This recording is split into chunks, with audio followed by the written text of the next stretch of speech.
And that's how I felt at first, because when I heard breast cancer, I thought, death sentence, because I knew women that had it and they died.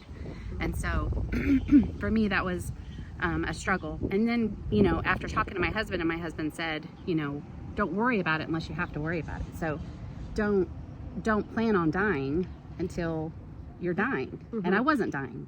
I had breast cancer. We just had to figure all that out. And so being grateful through that process, and learning how to be strong for my kids, and your attitude during that time, during the whole process through chemo and radiation and surgeries, really does play a huge, really does have a huge effect on your health.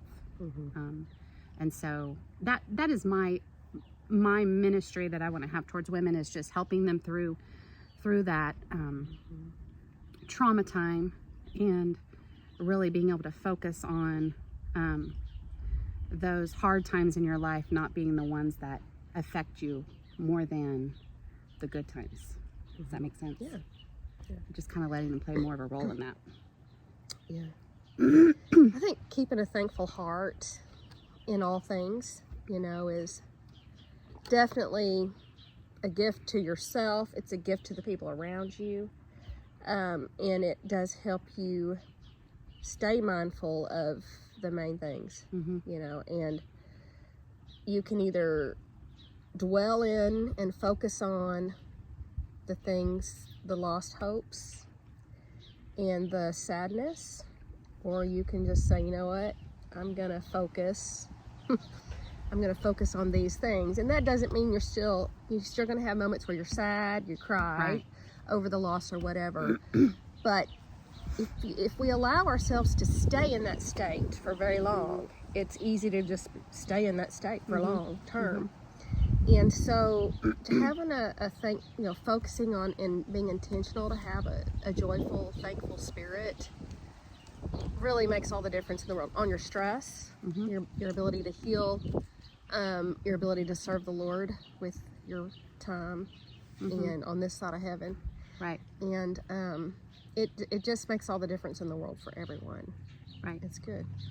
Well, and grief, and everybody has times that they go through grieving, and the Bible talks about men going through grieving or through downtimes or depression, and even great preachers like Spurgeon went through way ups and downs, usually like after a revival type thing, and then you just kind of go down. And so so that's true, that happens. It's not a unbiblical thing that you feel that way. It's just bringing yourself out of that, because getting down and staying down is where I've heard a sermon that talked about being in the depths of Satan.